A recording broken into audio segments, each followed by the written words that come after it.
4e édition. Dans la conception de la ville nouvelle de Yenenga, nous avons privilégié beaucoup d'espaces verts et il nous appartenait de reverdir ces espaces verts-là pour que les gens puissent vivre avec des poumons de respiration. Donc nous sommes à notre 4e édition. Chaque année, nous identifions 2 ou 3 espaces verts auxquels nous faisons un reboisement. Et ça, je veux dire, c'est à l'appel des autorités, puisque le mois de juin, juillet et août, ce sont des mois propices à tout ce qui est plantation. Et c'est aussi notre façon de lutter contre le réchauffement climatique. Aujourd'hui, nous avons mis sous terre à peu près 200 plantes, dont quelques arbres fruitiers. Et ce que vous voyez ici, nous avons l'habitude de clôturer, donc de sécuriser le site contre les agressions extérieures. Et nous procédons aussi à un branchement pour pouvoir alimenter, arroser les plantes. Et généralement, au bout de 3 à 5 ans, nous avons de très bons résultats parce que nous voulons des espaces verts relativement ombrageux au bénéfice de nos clients. La ville nouvelle de Yenenga, nous avons commencé à peu près il y a une 15aine d'années de cela, alors que c'était, on va dire, un espace végétal. Nous avons posé les bases de la ville future de Ouagadougou et de l'Afrique de l'Ouest. C'est une ville de demain. C'est une ville qui s'inspire non seulement des réussites qu'on a observées sur Ouagadougou, mais également dans tous les pays voisins où il y a eu à peu près ce type d'aménagement. Aujourd'hui, c'est une ville qui est aujourd'hui opérationnelle et nous nous réjouissons du fait que les résidents sont satisfaits de l'ensemble des travaux qui se passent ici. Vous avez dû constater que c'est une ville entièrement assainie où nous avons su apporter des routes, nous avons apporté des caniveaux, l'eau et l'électricité, qui sont des éléments indispensables au bien vivre en communauté. Et nous traitons aussi des espaces verts comme vous le voyez. Nous prenons aussi la communauté. Vous savez, si vous êtes aujourd'hui un résident de la ville nouvelle de Yenenga, vous allez voir les liens de solidarité se développer. Malheureusement, ces liens de solidarité se sont un peu estompés dans les grandes villes comme Ouagadougou.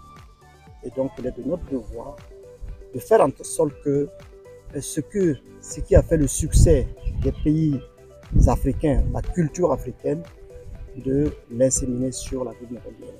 Je peux vous dire que c'est une grande réussite. C'est de l'air frais que vous respirez. Quand vous venez ici le soir, vous êtes dans la tranquillité. Ça vous permet de vous restaurer pour repartir sur les occupations du quotidien. Je pense que c'est une bonne chose. Comme c'est la 4e édition, effectivement, chaque année après le lancement officiel du ministère en charge de l'environnement, CGE emboîte le pas et il part dans tous ces sites reboisés, donc dans la ville nouvelle de Yenenga. Donc c'est pour cela aujourd'hui, nous nous sommes retrouvés là pour ensemble reboiser dans notre ville. Du reste, ce reboisement, c'est un reboisement conjoint, c'est une activité conjointe avec CGE. Vous venez de constater que moi, on s'est déplacé tout de suite là, c'était pour planter dans une famille.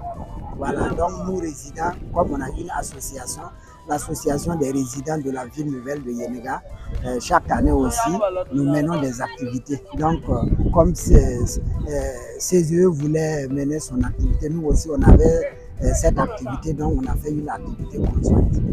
Voilà, donc vraiment, c'est une bonne idée parce que ça va nous procurer de l'ombre. Certains, c'est des arbres fruitiers. Donc d'ici 2-3 années, on aura des fruits. Donc c'est une bonne initiative. Alors c'est une initiative que j'apprécie très positivement saisir l'occasion pour réitérer mes remerciements à l'atelier immobilier qui, à travers cette campagne de reboisement, accompagne les initiatives de la commune et les initiatives donc, du gouvernement, qui veut que chacune à son niveau donne le meilleur de lui-même pour concourir à un Burkina totalement reverdi. Et je pense que c'est ce message du chef de l'État lancé donc à Bobo le 22 juin 2024, l'occasion donc de la célébration nationale de la journée de l'arbre, où il était représenté par le Premier ministre, que CGI a compris et a bien voulu donc donner une suite favorable. Et en tant que représentant des populations de la commune de Kouri, je ne fais que me réjouir et saluer à sa juste valeur cette initiative. Je voudrais aussi saisir l'occasion pour dire merci au ministère de l'Environnement à travers le conseiller technique et Madame la directrice régionale qui ne se ménage jamais pour nous accompagner. Et c'est aussi un appel en droit toujours de CGI de continuer dans cette dynamique. Ça fait 4 années que CGI est dedans et je souhaite que ça fasse N années que CGI soit toujours dedans. Continuer donc à donner cet bel exemple que je crois et espère que ça pourra contaminer les autres. Je crois qu'il faut à ce niveau véritablement saluer et reconnaître le mérite de CGI qui ne se ménage aucunement pour répondre favorablement à tous les appels de la commune. En tout cas, pour ma part, depuis que je suis là, pour toutes les fois que nous avons initié un projet de développement au profit de la commune, CGI a toujours été là. C'est l'occasion, en tout cas, de saluer cet engagement citoyen, cet engagement patriotique, et qui du reste est pour nous, en tout cas, la meilleure façon pour chacun de donner de sa personne, de donner de ses idées, de donner de ses biens pour concourir donc à la construction de notre nation.